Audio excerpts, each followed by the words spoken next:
Hello, little bakers! Today we're going to make magical cupcakes. They're fluffy, sweet, and full of surprises. Let's get started. Here's what you'll need.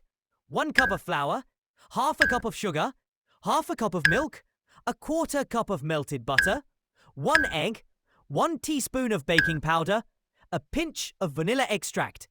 First, we add the flour. Now, let's add the sugar. Who doesn't love a little sweetness?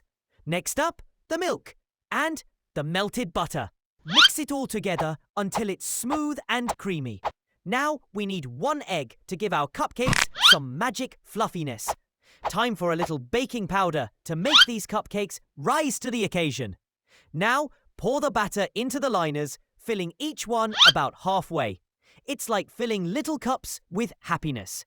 Let's pop them into the oven at 350 Fahrenheit, that's 175 degrees Celsius, for about 18 to 20 minutes, or until they're golden and springy to the touch. Now for the best part. Once the cupcakes are cool, let's frost them with fun colours and add some sprinkles for extra sparkle. Yum! These cupcakes are magical. Light, fluffy, and full of sweetness. Bye-bye!